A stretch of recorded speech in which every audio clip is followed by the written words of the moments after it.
Hello students, कक्षा 11 की भूगोल की कक्षा में आपका स्वागत है। आज हम लेक्चर नंबर 12 में बहुत अच्छा टॉपिक लेंगे। आज का हमारा जो टॉपिक है वो है भूकंप। ठीक है, तीसरे अध्याय से पृथ्वी की आंतरिक संरचना में जो हम टॉपिक लिया है आज वह है भूकंप। देखिए, भूकंप के बारे में जाने बहुत अच्छी चीज़ है। इसके बारे में यदि हम समझ लेंगे, पढ़ लेंगे, तो इससे हमें भविष्य में कुछ लाभ भी मिल सकता है, अपनी सावधानी भी कर सकते हैं। तो देखिए, भूकंप। देखिए, भूकंप का अर्थ साधारण शब्दों में है पृथ्वी का कांपना। पृथ्वी का कंपन करना ही भूकंप कहलाता है। भूप्रॉपर्टी जो है, अर्थात पृथ्वी जो है, जो मतलब भूमि है, उसकी जो परतें हैं, उसे भूप्रॉपर्टी कहा जाता है। भूप्रॉपर्टी की चट्टानों में अचानक संचरण होने के कारण भूप्रॉपर्टी या प्रवार, जिसे मेंटल की परत बोल देते हैं, में किसी बिंदु पर लगने वाले झटके या झटकों के क्रम को क्या कहते हैं बच्चों? भूकंप कहते हैं। ठीक है, देखिए, भूकंप के बारे में आपको बता दूं, भूकंप एक बहुत ही विनाशकारी एवं भयंकर घटना है, प्रलयकारी है, और ये एक प्राकृतिक आपदा है। देखिए, आपदाएं होती हैं दो तरह की, एक तो होती है प्राकृतिक आपदा और दूसरी होती है मानवकृत आपदाएं। तो यदि हम भूकंप की चर्चा करें तो ये एक प्राकृतिक आपदा है, और प्राकृतिक आपदा जो होती है उसको हम समाप्त तो नहीं कर सकते हैं, लेकिन कुछ प्रयासों के द्वारा उससे अपना बचाव जरूर कर सकते हैं, उसे कुछ कम जरूर कर सकते हैं। तो इसलिए भूकंप एक बहुत ही भयंकर विनाशकारी आपदा है। इसके बारे में जानना बहुत ज़्यादा ज़रूरी है। देखिए, जिसमें ऊर्जा के निकलने के कारण तरंगें उत्पन्न होती हैं, ठीक है, जो कि सभी दिशाओं में फैल करके कंपन उत्पन्न करती हैं। भूप्रॉपर्टी की सेलों में गहरी दरारें ही भ्रंश कहलाती है। भ्रंश। देखिए, पृथ्वी जब अचानक कंपन करती है, कांपती है, तो पृथ्वी में जगह जगह दरारें पड़ जाती हैं। ठीक है, वही दरारें क्या कहलाती हैं? भ्रंश कहलाती हैं, भ्रंशन क्रिया। ठीक है, भूकंप आने पर 3 प्रकार की तरंग उत्पन्न होती हैं। वह 3 प्रकार कौन कौन से हैं? एस, पी और एल।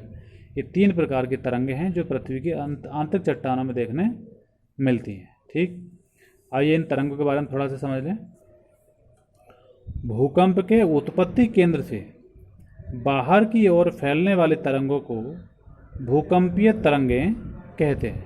ठीक, जो उत्पत्ति केंद्र होता है, जहाँ से भूकंप का जन्म हुआ है, शुरू हुआ है, उसके बाहर की ओर फैलने वाली तरंगों को क्या कहते हैं? भूकंपीय तरंगें कहते हैं। ठीक है, ये तरंगें पृथ्वी की आंतरिक परतों का संपूर्ण चित्र प्रस्तुत करती है।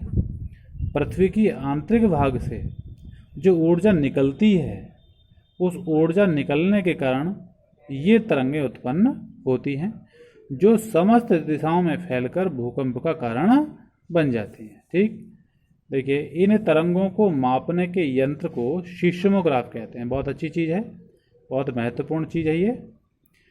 भूकंप मापी यंत्र का नाम क्या है? सीस्मोग्राफ। सीस्मोग्राफ के द्वारा भूकंप को मापा जाता है, और इसी यंत्र से ये पता लगता है बच्चों कि यहाँ यह भूकंप कितनी तीव्रता वाला होगा। ठीक है, देखिए, भूगर्भिक तरंगें भूकंप के उद्गम केंद्र से ऊर्जा मुक्त होने के दौरान उत्पन्न होती हैं। ये तरंगें पृथ्वी के आंतरिक भाग में गुजरते हुए समस्त दिशाओं में आगे की तरफ बढ़ती हैं। भूगर्भ की तरंगें भी 2 प्रकार की होती हैं।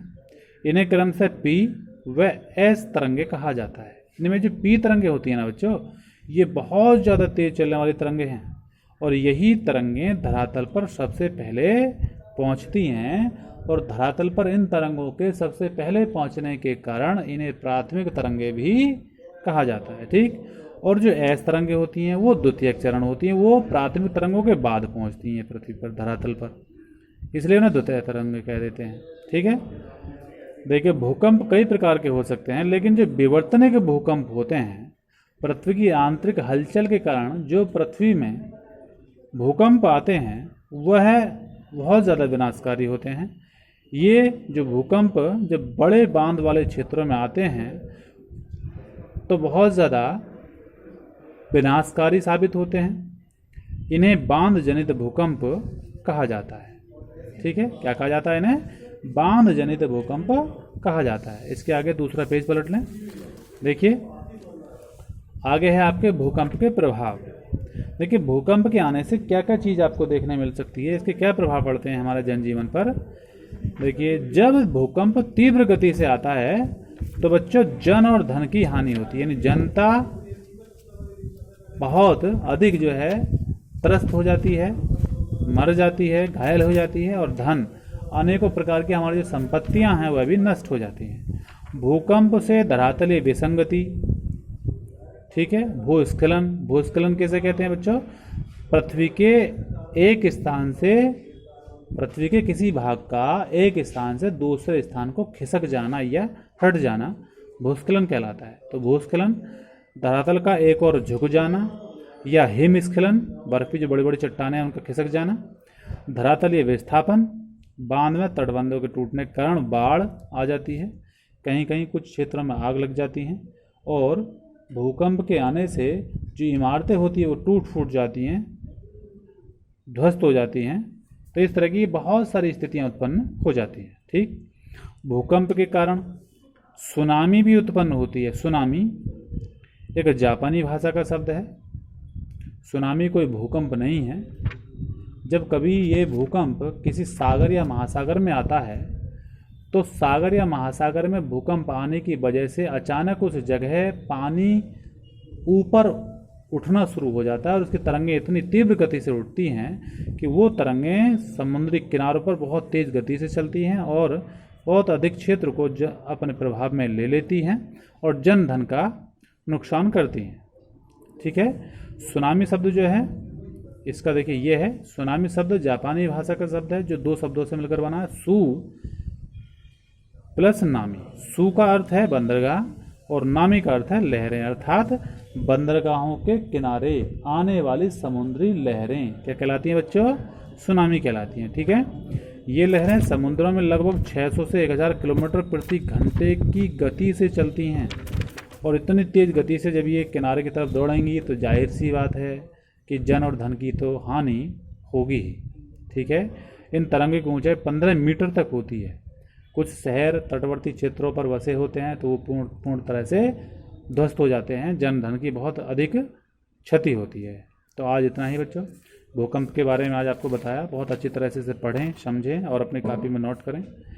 ये प्राकृतिक जो आपदाएं हैं, भूकंप हुआ, ज्वालामुखी विस्फोट हुआ, भूस्खलन हुआ, बाढ़ का आना, आग का लगना, ये सभी जो हैं प्राकृतिक आपदाएं हैं जो बहुत ज़्यादा भयंकर प्रलयकारी होती हैं, विनाशकारी होती हैं, जिनके बारे में हमें जानना बहुत ज़्यादा ज़रूरी है। तो आज इतना ही, आगे कल बताएंगे। धन्यवाद।